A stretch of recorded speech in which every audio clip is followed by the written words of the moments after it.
Well, hello there. So this lecture is going to be talking about different digital devices that you can connect to your Arduino. So just extending the concepts of the class a little bit further, we've used some analog sensors and things like the light sensors. They send out a voltage that's proportional to their input, and so those are pretty easy to use. But there are different ways to use digital connections and a lot of variety out there. So I thought I would just show you some different commonly used digital things that you can connect to your Arduino and make fun projects. Because in our class, most of you got this Arduino kit in instrumentation last semester, I'm focusing on things that are found in that kit, things like the hobby servo, we've got some temperature sensors, things like that, the LCD display. So I'll talk about those and just kind of give you a method to figure out how to do other things that you might come across. So the first one is the RC-Servo. So this is RC for radio controlled. So these are hobby servos. Servo motor in an industrial setting is usually a different thing. It's usually something a little more complicated. But these are a gearbox with a little motor, and it's got a motor driver. And they're designed to turn back and forth, so they don't spin around, except there are versions that do, but the standard one just goes back and forth. And so they were used for like radio controlled airplanes to move the tail surfaces or the ailerons on the wing or anything like that. So they're cheap and they're powerful ways to get motion control. A lot of different sizes. So the one in your Arduino kit is one of the very small ones, but they come much bigger. They have internal feedback, so you command their position and they measure it, and so they try to hold their position under load and things. And they have a very simple interface to an Arduino. It takes a single digital pin. It has its own H-bridge and everything internally, so you don't need a high current power design.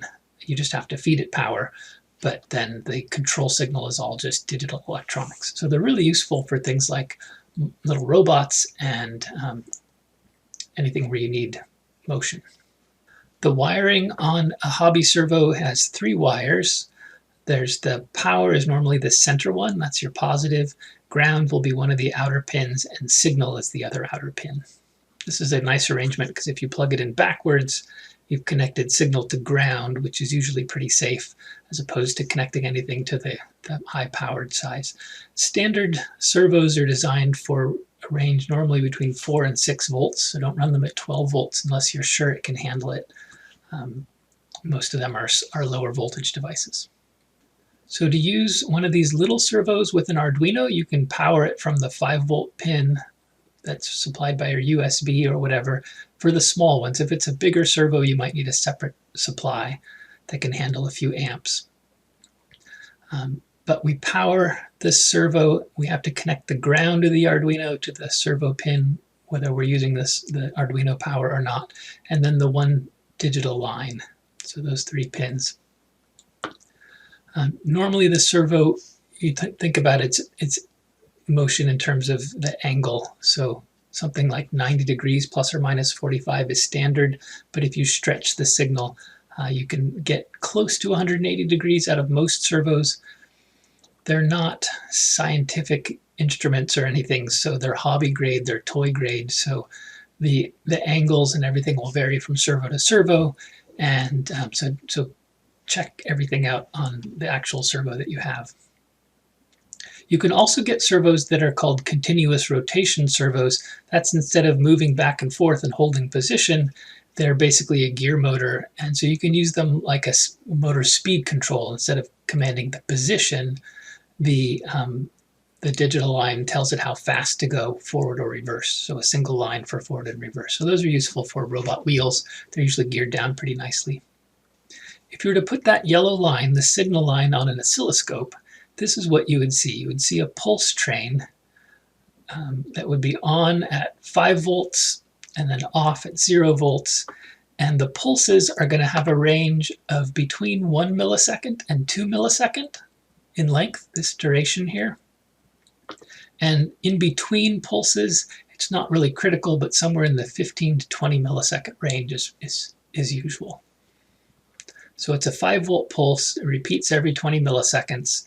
1 millisecond to 2 millisecond, that Range is the position. So normally 1.5 milliseconds is centered. If you're using a joystick on a radio controlled set, that would be 1500 microseconds, or 1.5 milliseconds is your center, and then you can go up and down from there to plus or minus 45. And so you can stretch this less than 1 millisecond and stretch it to over 2 milliseconds to get extra motion from your servo, but each servo has a different maximum range.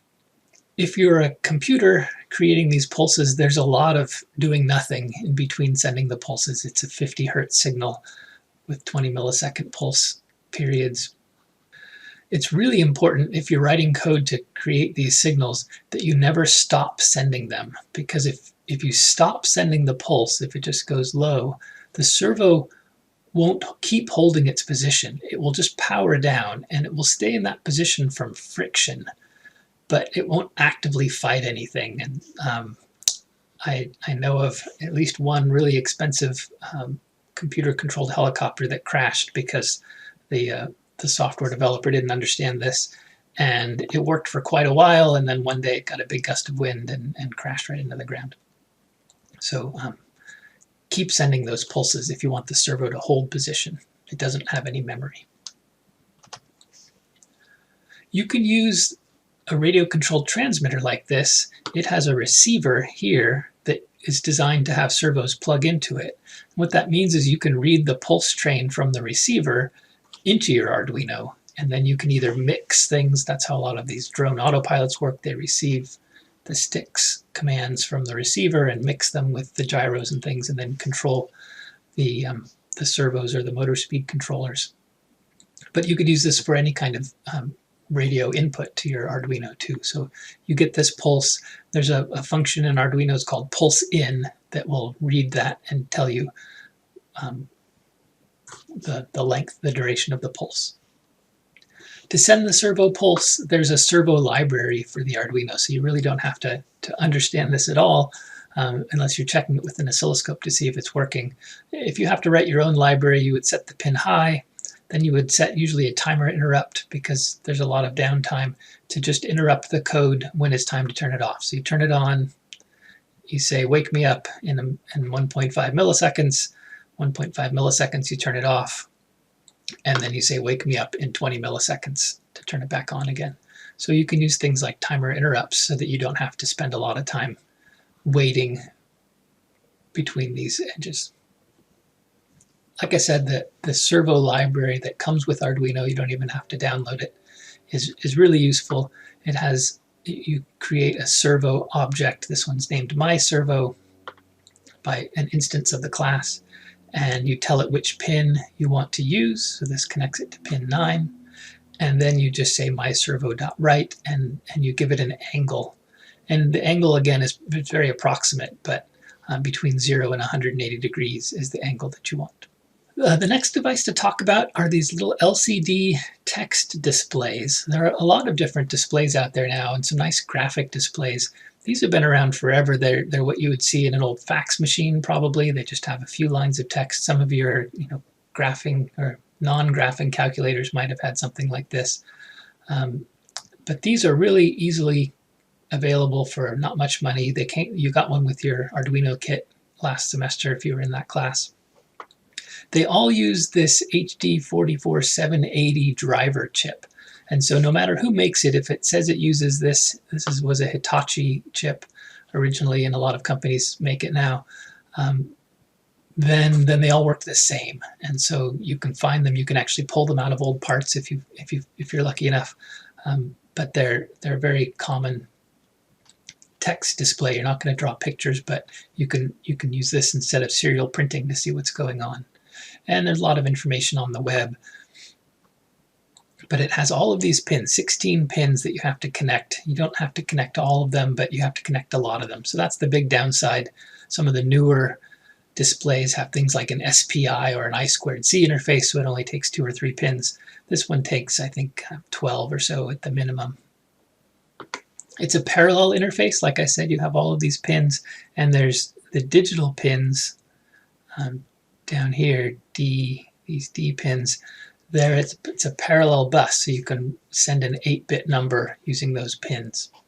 It has a 4-bit mode to save some wirings where you send an 8-bit number by 4 pins at a time, 4 bits at a time. RS is a control that tells you whether you're trying to send a letter to type or some sort of a command to like wipe the screen or something like that. And then there's an EN pin that tells you when the data is ready to read. It tells the LCD that I'm ready, you should read it. So basically you take the EN pin high, you set up your data. The RS is the command. Is it a letter or is it a command? And then D0 through D7 is the information you're sending. Then when you take the EN pin low, it will read that, and then you do it again. So high means don't read it yet, low means it's ready. And there are these big tables. So there's some tables of the commands like clear display, return home, has all of these settings, 0, 0, 0, 0, and a 1 in bit 0. That'll clear the display. And then if you want to send a character like 2, then you use the RS in the 1 position.